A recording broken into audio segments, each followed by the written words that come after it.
In just 10 days since launching, Pokemon Snap has friggin' exploded onto the scene. They're actually about to surpass Twitter with 150 million active users. It's just crazy. And the bigger part of this is that this is actually gonna have a huge impact on our daily lives and marketing and business especially, because basically what's happening is we're seeing the beginning of something much larger than just Pokemon. This is augmented reality.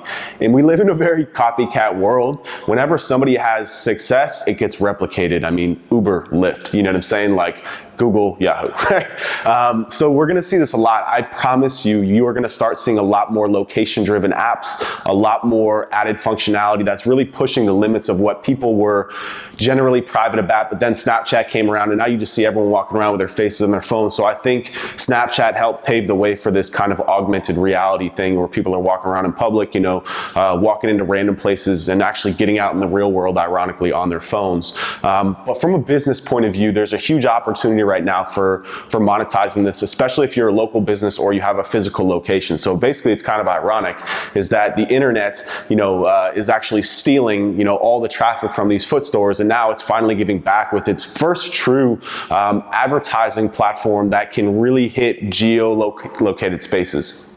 And this can work in a couple of ways. If you're a local small business and you sell a low-cost product, what you can do is you can set up what are called Pokestops or gyms. I don't know, I haven't actually played the app. I just haven't even downloaded it. I have no interest in it, to be honest with you. But basically these Pokestops, it draws users in. So users in their phone and they see a Pokestop and it draws them to there to like recharge their players or whatever.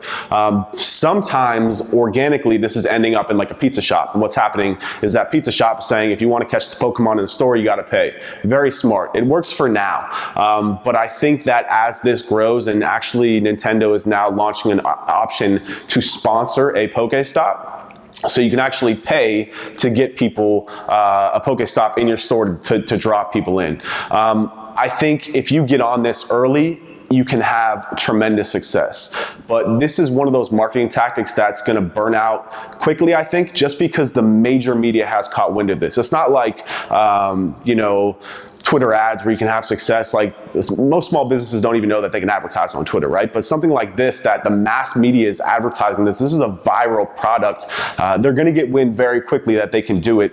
And whenever a lot of people are vying for advertising space, the cost just goes up. And this only works if you have a low cost product. And if you have to pay too much for the ads, then you're not gonna see an ROI. So it's really important to understand what you're selling and really the cost of the ad so you can get an ROI from this.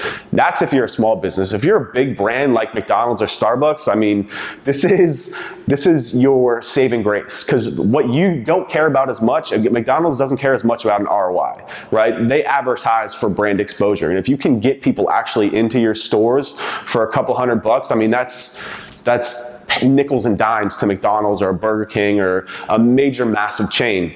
Even shopping stores, right? I mean, if you can get people into your store and just engaging, and they were talking about how they're even thinking about letting like other brands or a brand sponsor like the Wi-Fi instead of the whole spot. So you might not have to go into McDonald's, you can go into like a park, but you could sponsor the Wi-Fi in that park if they have outdoor Wi-Fi, I don't know. So basically when you connect to Wi-Fi, it says, hey, from McDonald's, free Wi-Fi, you know what I mean? So it's very smart.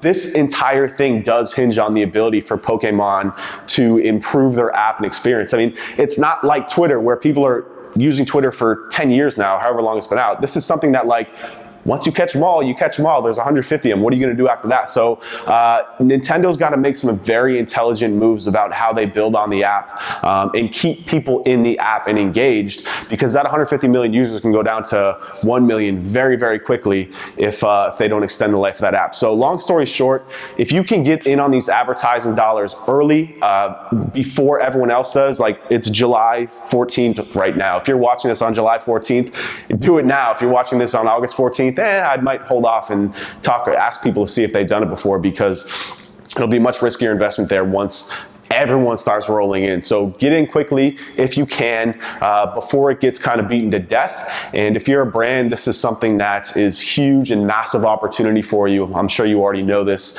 Invest in this in the long term, assuming that Nintendo and Pokemon can retain their users. So I hope that helps. Please subscribe, like us on Facebook, and I will see you in the next video.